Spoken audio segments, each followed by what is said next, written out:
Gomes, do canal Ateu Niilista, e hoje aqui vou dar continuidade, né, ao vídeo falando sobre ufologia, né, tema sugerido pelo amigo aí, Nikola Tesla, né, muito obrigado, Nikola, né, pela sugestão de tema, e eu vou aqui dar continuidade agora, né, partindo do ponto onde eu parei, né, falando sobre aspectos aí, né, da possibilidade de interferência, né, de elementos de fora da Terra, né, entidades, né, ou civilizações ou grupos de fora da Terra interferindo no passado da humanidade, o que pode ter dado origem ao que hoje nós entendemos como religião, né? Então vamos lá.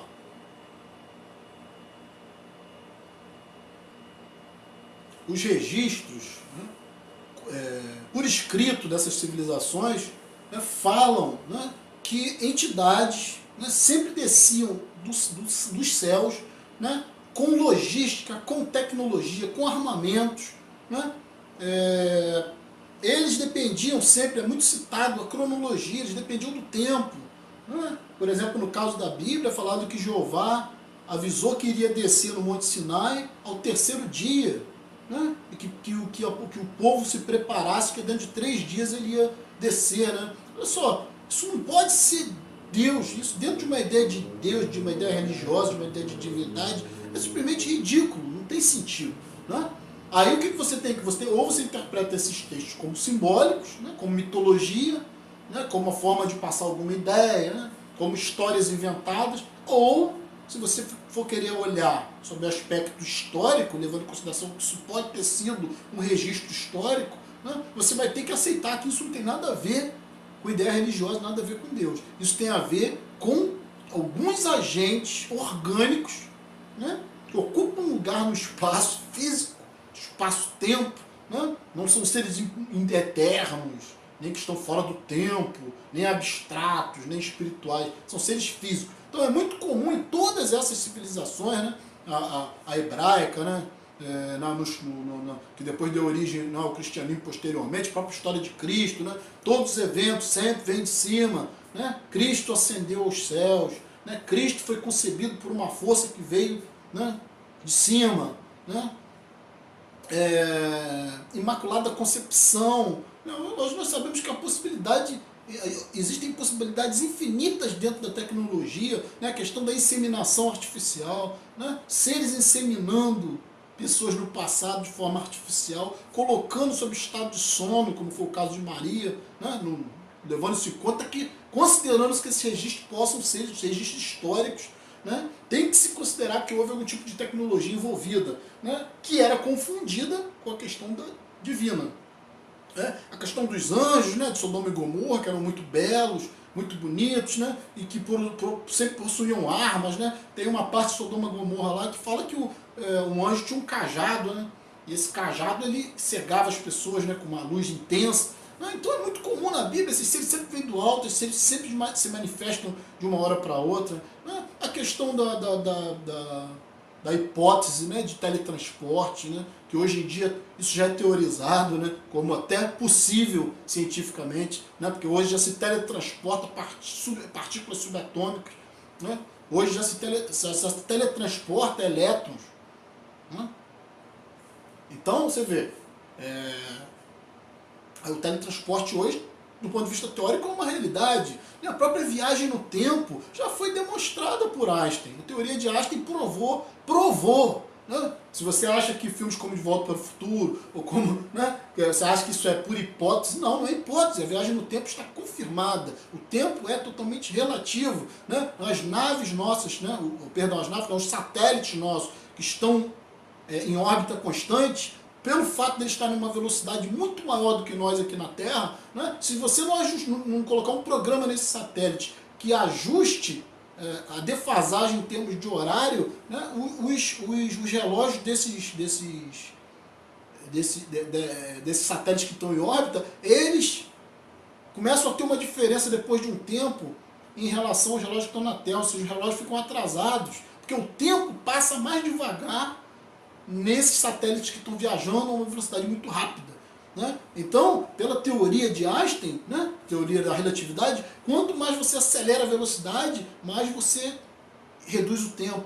Né? Então, alguém que está em deslocamento, né, o relógio dessa pessoa gira mais devagar do que aquele que está parado. Obviamente, no dia a dia, né, até mesmo, né, em viagens espaciais, essa perda é quase que imperceptível, muito pequena, né, mas ao longo, por exemplo, no caso dos satélites, ao longo de um tempo, existe um atraso no relógio, né, que é importante, que é perigoso, né, que não pode haver, tem que ser tudo sincronizado. Né? Então isso já é provado, viagem no tempo é provada, é demonstrado teoricamente, teletransporte, teoricamente é possível, né? Multidimensões, tudo isso é possível hoje, tudo isso é teoria, está na própria teoria M, né? A teoria das cordas, né? A própria teoria quântica, né? Prevê um monte aí de, pelo menos umas 10 ou 11 dimensões extras, além da nossa. Né? O que, você pode viajar em tudo isso, então isso tudo é ciência, né? Não é hipótese, é teoria, né? Tem dados matemáticos comprovando isso. Então você para para pensar, né?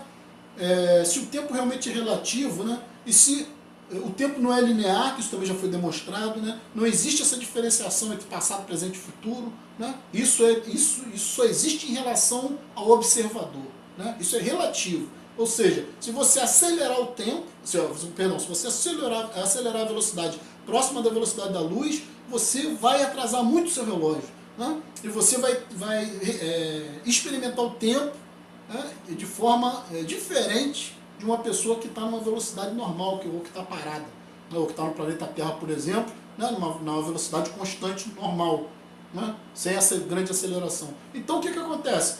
Essa pessoa que acelera muito tempo, ela pode atrasar o seu relógio, né, e quando uma pessoa que está parada, para essa pessoa passou uma semana, talvez para esse que está viajando a altíssima velocidade, passou uma hora. Olha a complexidade da coisa. Né? Então o que acontece?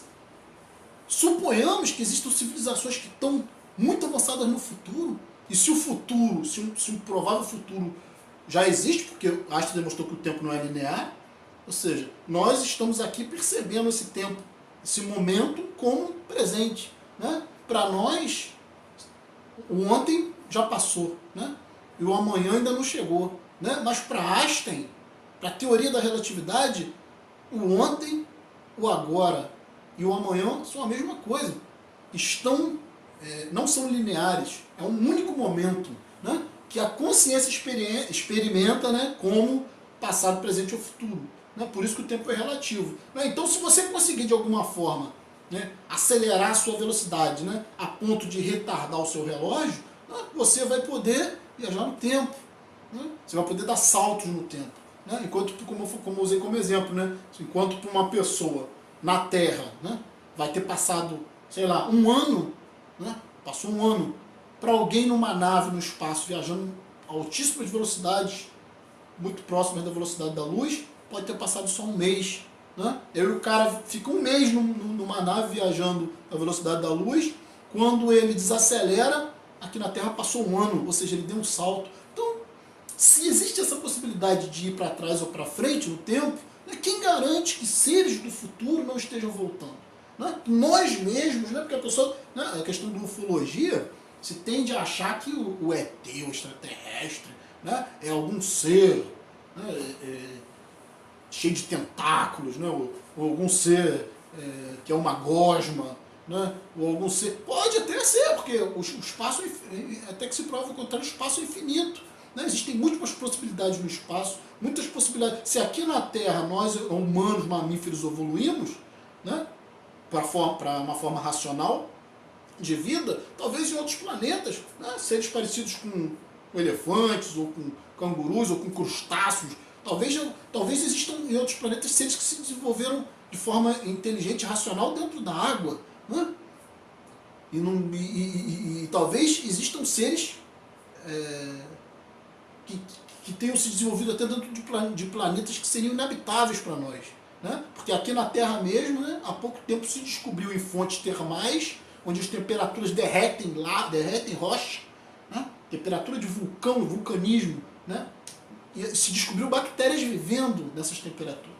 Né? Agora imagina se em algum outro mundo, né, em algum outro planeta, né, essas formas que vivem no fogo que tem capacidade de sobreviver no fogo, desenvolveram algum tipo de raciocínio, né? E evoluíram para a inteligência, para a consciência. Então existem múltiplas possibilidades, mas a possibilidade mais simples, né, que se pode imaginar é que não esteja ninguém voltando, né, vindo de um espaço distante, né, de planeta, ou de outras dimensões, não sei, ou do outro lado do cosmos, extraterrestre, mas talvez sejam intraterrestres, ou seja, sejam a própria evolução do ser humano, né, vamos dizer, daqui a 1000, 5000 anos, 1000 anos, 5000 anos, não sei, né, no futuro, né, e que esses seres estejam voltando e consertando, acelerando a evolução da humanidade. Tudo isso é hipótese, né, mas hipóteses científicas válidas. Por quê? Porque é impressionante o fato de que todas essas interferências, né, que estão na Bíblia, né, que estão no Alcorão, que estão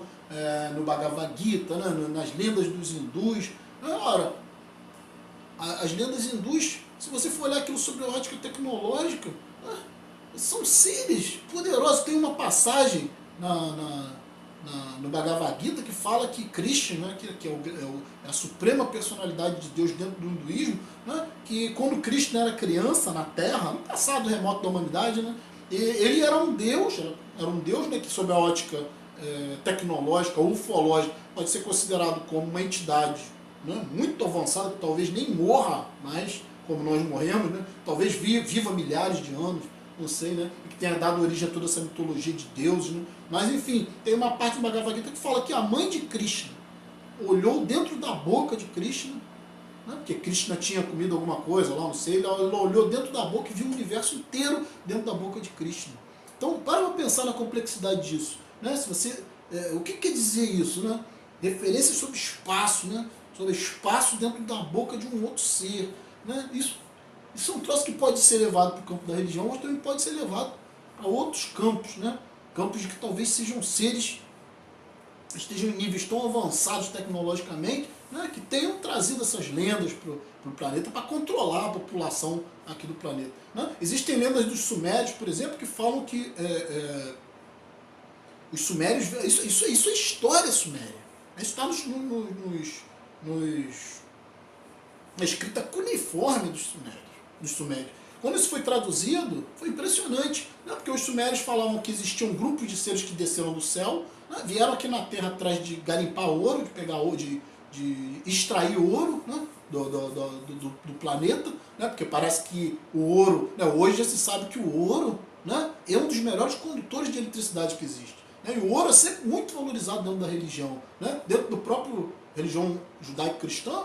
E Deus sempre queria ouro e pedras preciosas. Né? As pedras preciosas, por exemplo, cristais, são utilizados até hoje em equipamentos eletrônicos. Né? Então, né, eles conseguem conter muita informação, cristais, pedras preciosas, ouro. E o ouro, ele não é o maior condutor de eletricidade que existe. O maior condutor é a prata, e segundo o cobre puro, e terceiro o ouro. Mas o ouro, ele não sofre corrosão pelo oxigênio. Então, a longo prazo, é o melhor condutor que tem, porque ele não sofre corrosão. Então, essas entidades aqui já vinham aqui atrás de ouro, né? Isso é história dos sumérios, né? E lá fala que, né, que houve clonagem, que os sumérios tiveram uma rebelião entre eles, né, que os trabalhadores deles estavam sendo muito sacrificados, então eles decidiram fazer uma união entre os símios que existiam aqui, os macacos que existiam aqui, primitivos, né, e uniram com o DNA deles para fazer uma espécie de um escravo que fosse inteligente, né, para servir de trabalhador para eles. Né? E aí teria se dado origem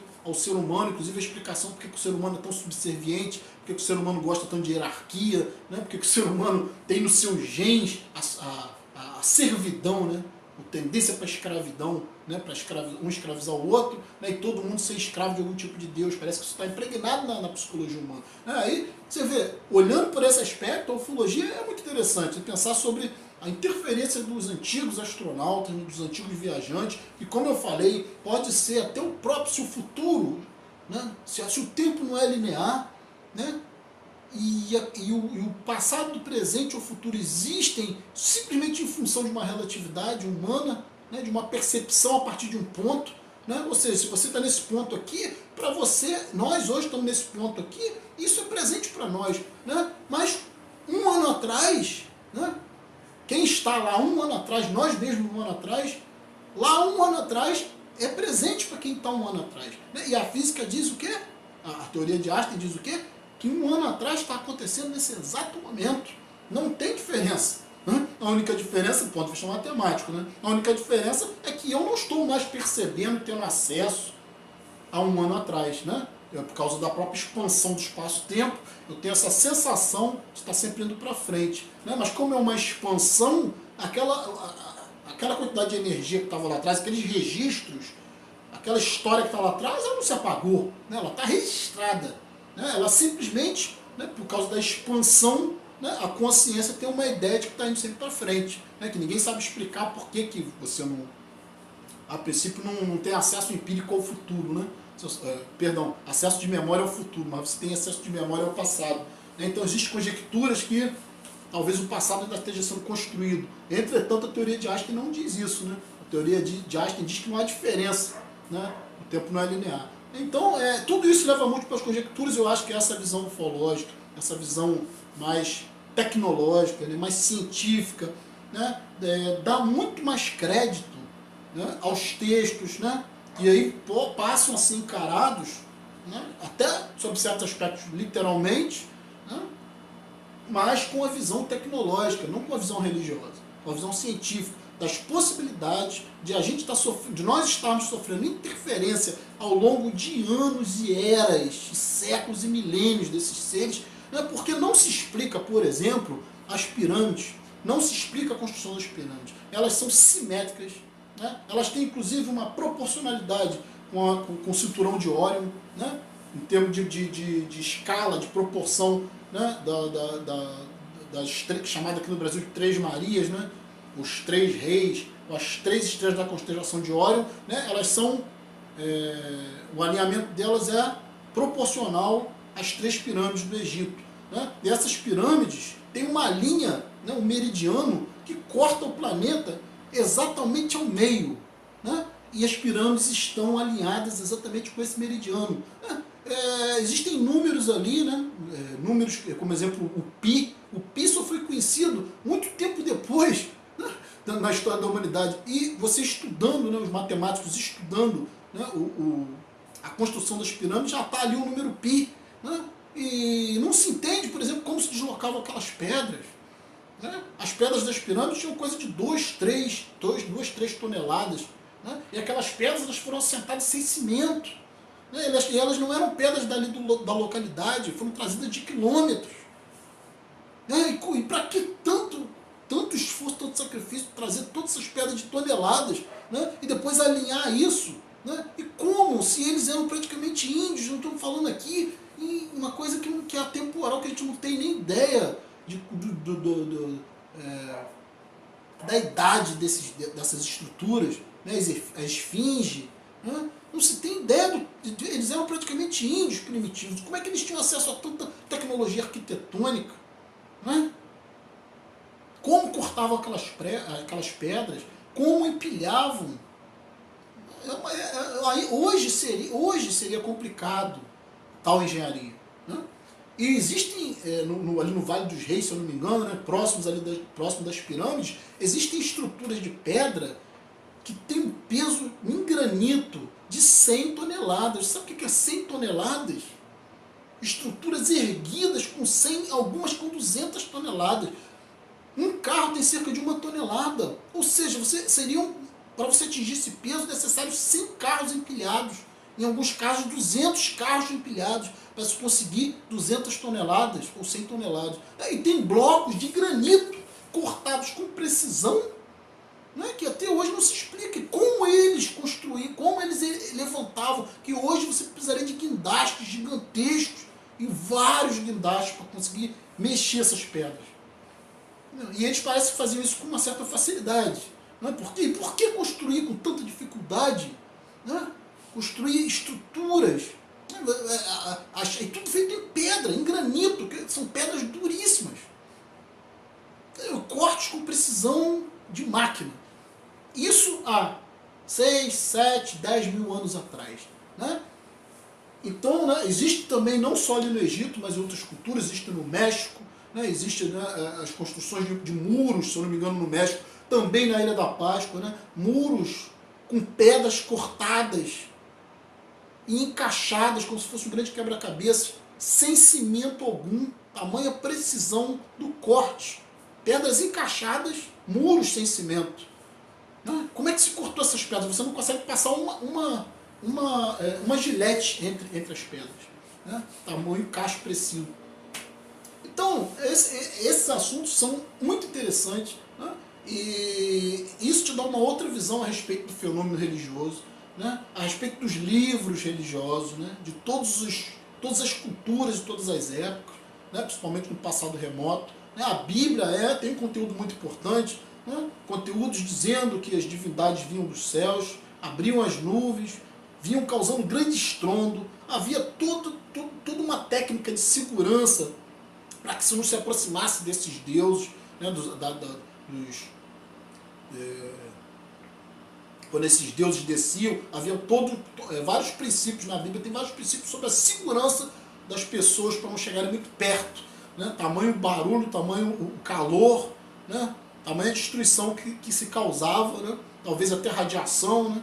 Então a questão do ouro, a questão das pedras preciosas, a questão de toda a organização, de toda a logística, né, de praticamente o Deus, né, hebraico tinha exércitos, né, e também tinha um exército que era um exército opositor, né, que seria o exército de Satanás, né, grupos antagônicos disputando, né, a vida do homem e talvez disputando, né, porque se você for olhar a religião, é uma disputa, né, não é uma coisa que questão dos sumérios. Na história dos sumérios, que é anterior à Bíblia, né, os sumérios também registram que haviam duas entidades, né, extraterrestres poderosos que eram rivais, né, que um grupo queria escravizar o homem, né, fazer o homem uma força de trabalho, né, não valorizava o homem como criatura, e um outro grupo já achava que o homem, por ser inteligente, tinha que ter liberdade, né, tinha que ser valorizado, tinha que ter direitos. Né, mesma coisa, muito parecido com a história bíblica, né, onde Deus está sempre querendo controlar o homem, querendo manipular o homem, né, colocar o homem num curral, digamos assim, né, essa energia Jeová, né, e outros grupos, né, que são chamados grupos de oposição, de Satanás, estão sempre querendo se opor a Deus, né, querendo soltar, libertar o homem, deixar o homem ter capacidade de escolha. Né. Então, acho que eu vou fechar por aqui. Né? Já fiz um primeiro vídeo, agora estou encerrando com esse segundo vídeo aqui. Né? Numa outra oportunidade eu vou falar mais sobre o assunto. Então, eu sou Ralph Gomes, do canal Ateu Niilista. Estamos juntos para a propagação do conhecimento. Um abraço a todos e até a próxima.